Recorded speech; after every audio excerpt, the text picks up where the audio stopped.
enough from me. I'm just grateful that you're here, and I have a great honor of introducing our next speaker, who's become a very good friend of mine, and you probably recognize him as well from he muckety mucks it up with me on Fox News every once in a while as well too.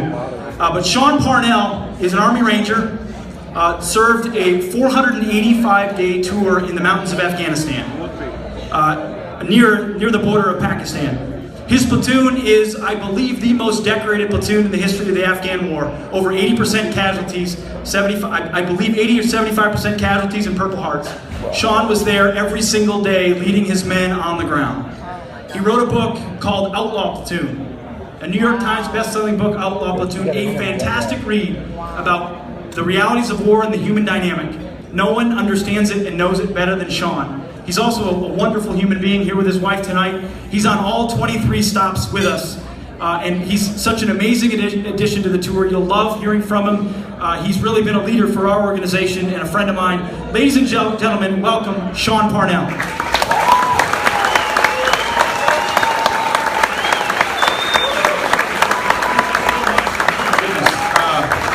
You know why I love coming to Texas? You want to know why I love kicking off the first leg of the Defend Freedom Tour right here in Texas? Because you get to leave. Because America still lives in Texas. I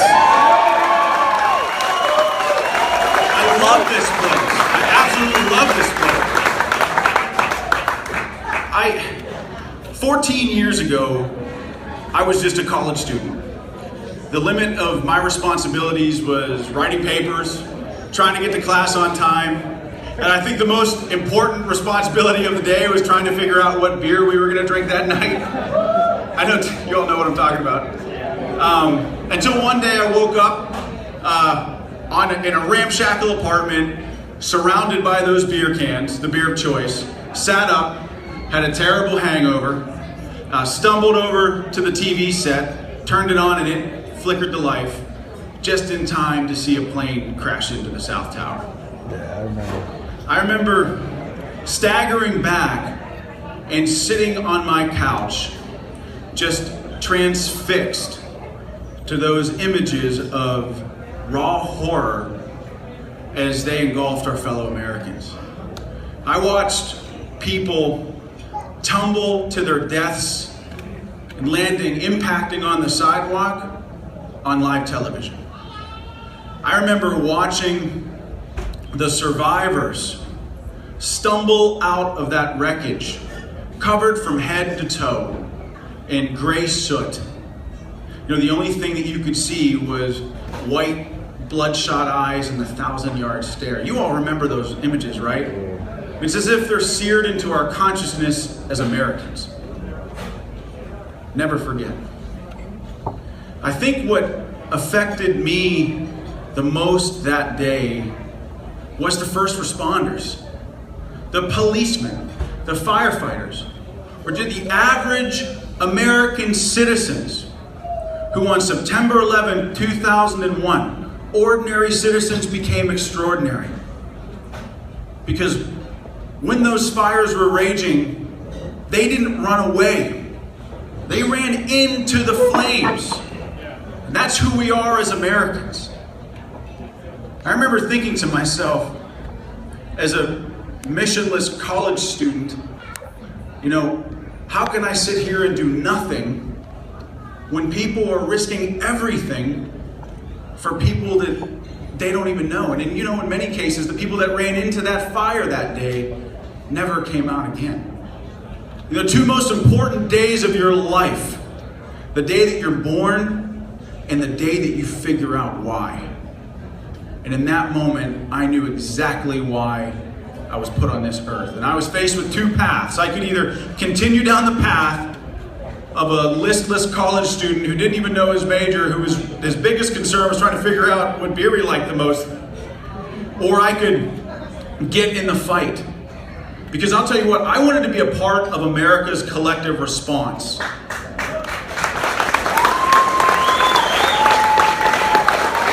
Not only did I want to be a part of America's collective response, I wanted to join the infantry. And not only did I want to join the infantry, I wanted to go to airborne school, where the Army would teach me how to jump out of perfectly good airplanes. And then, not only did I want to go to airborne school, I wanted them to send me to Ranger school, and I wanted to volunteer to do it.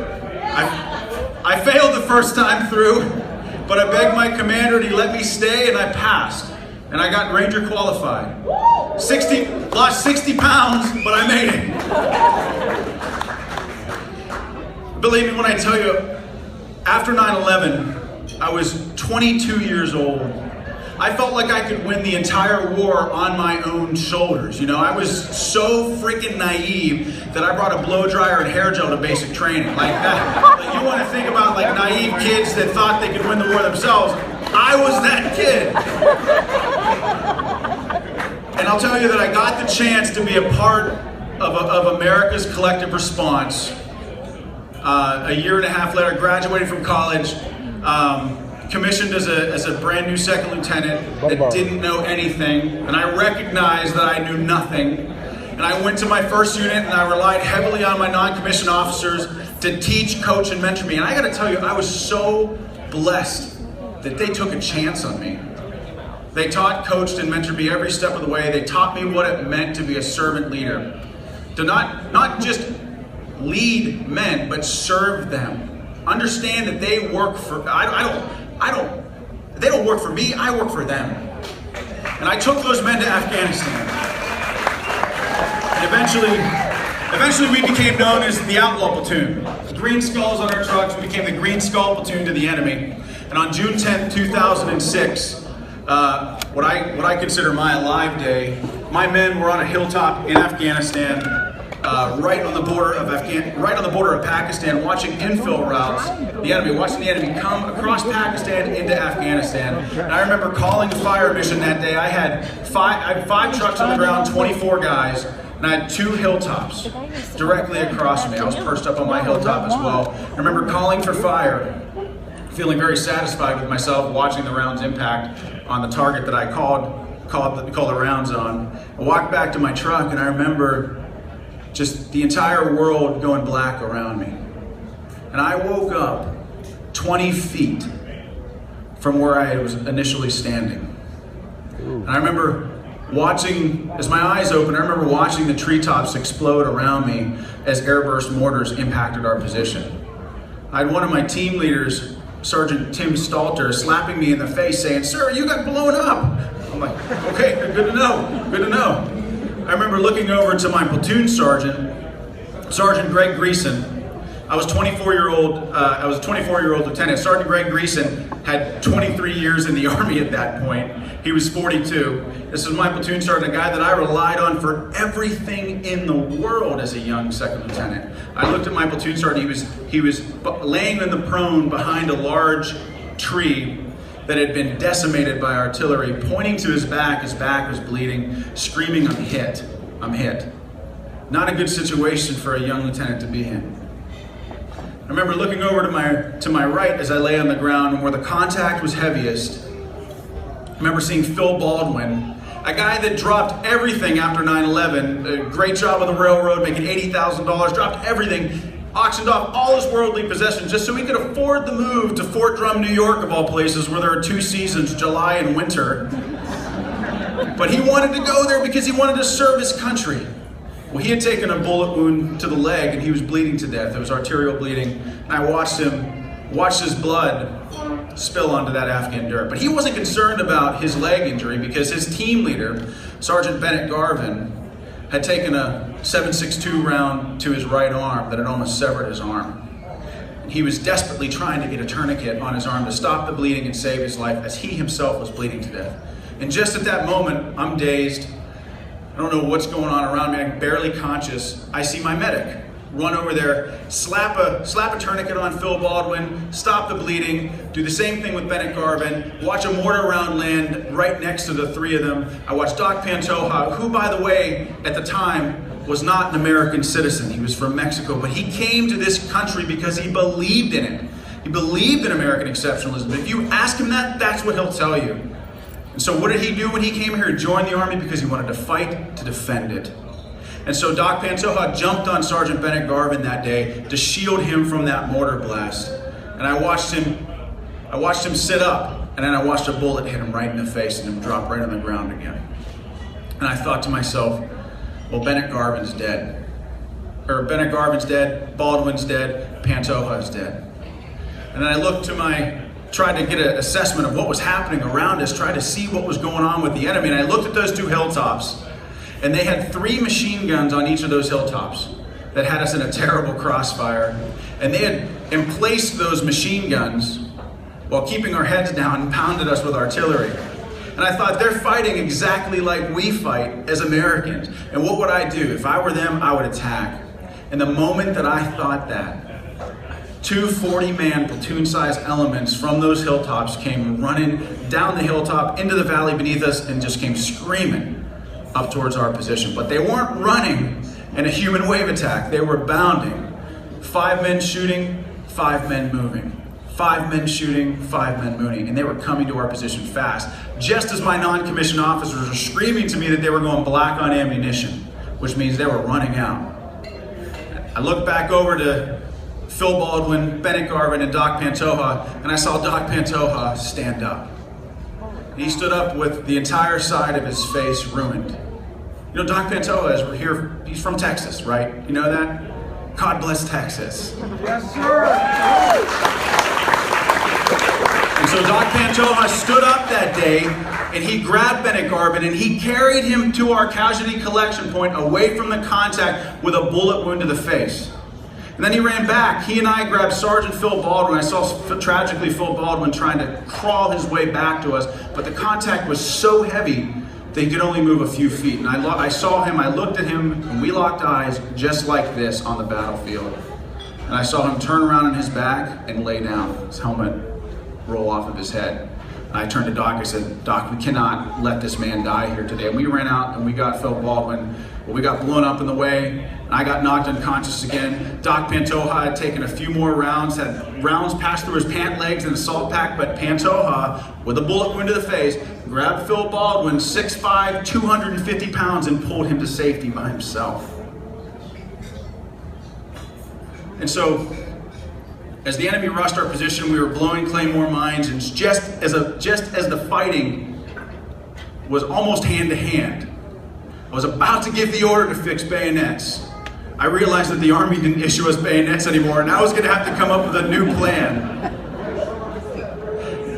But listen, we won that day on June 10th in 2006. Even though we were outnumbered 10-1 on the battlefield, we won the day. Why? Because united in purpose, Americans can accomplish anything, whether it's on the battlefield or here at home.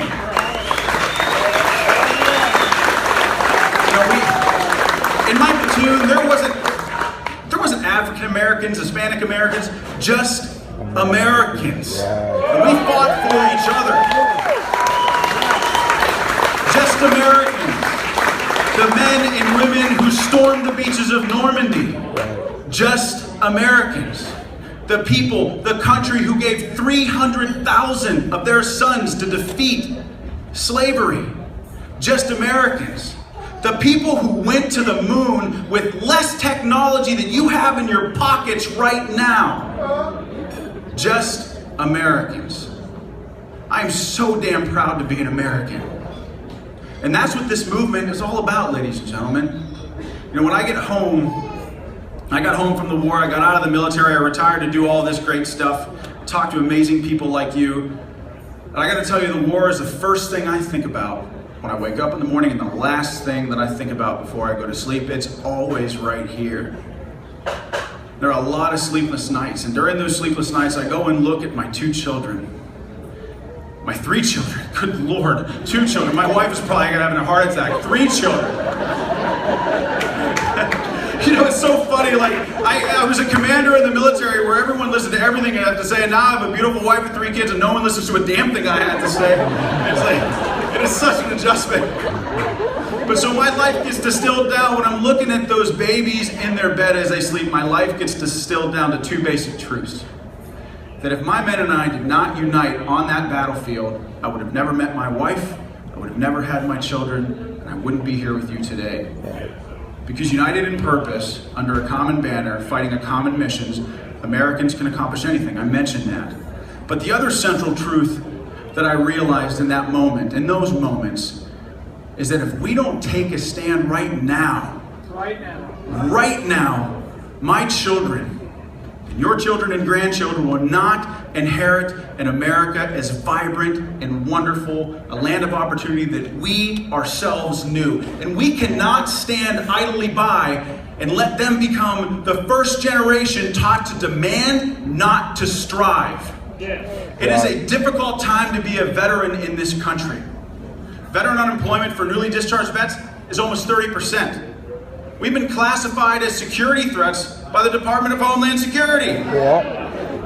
We've seen veterans die on secret wait lists. This administration 6 years ago promised us that they would remove all barriers to veterans' health care, yet ironically the only thing that they've done is put up barriers at our war memorials. It is time for veterans, their families, and American patriots to take a stand and fight for the things that we believe in. And that is defending freedom, what this tour is named for, and defending American exceptionalism. Because that is what this movement is all about at its core. So I would ask you to please stand with us. If you are a veteran or a family member or just a patriot, don't just put your uniform and your boots and your rifle in your closet and fade away. Do not listen to Douglas MacArthur, because America needs you. And we are asking you to stand in formation with us, arm in arm, every generation of American warrior, because I gotta tell you, every generation of American warrior, from going back to the Revolutionary War to today, has always been on the front lines of building and rebuilding America. And it is our time.